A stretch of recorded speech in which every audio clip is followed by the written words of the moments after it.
Royal Wave Media presents A Forgotten Shadow by H.L. Marsay, narrated by Hannibal Hills.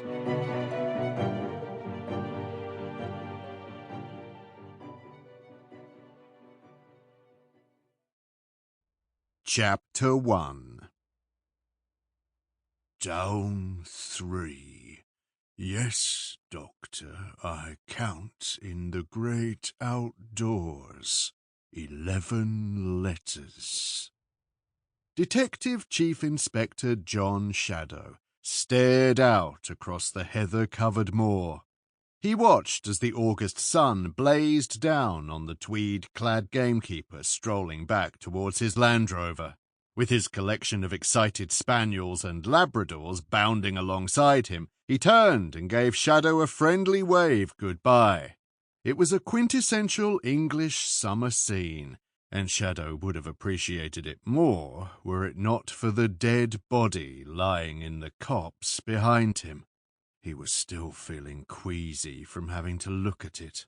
The image was imprinted on his brain. The blackened gunshot wound to the victim's head, the thick, congealing blood, and the buzzing flies that began landing on the body as soon as the plastic sheet was raised. Shadow shuddered. He took another deep breath and fished out an indigestion tablet from the pocket of his battered old wax jacket that he always wore.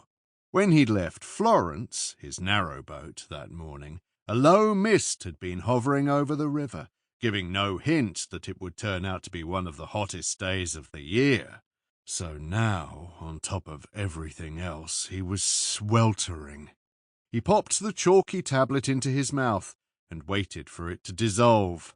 Hopefully it would help settle his churning stomach. The large and delicious steak pie he'd consumed a couple of hours ago was now starting to feel like a mistake. He had been enjoying a leisurely late lunch in the beer garden of the Lamb and Lion, sitting alone in the shade of the city walls. Just as he had been about to complete the last clue of the Yorkshire Post crossword, his deputy, Sergeant Jimmy Chang, had appeared with his usual impeccable timing and informed him that a body had been discovered on the Duke of Kirkdale's estate. Recent cuts to the policing budget meant that neither Thirsk nor Easingwold, the stations closest to the estate, had an officer senior enough to attend, so the call had come through to York. Sample complete. Ready to continue?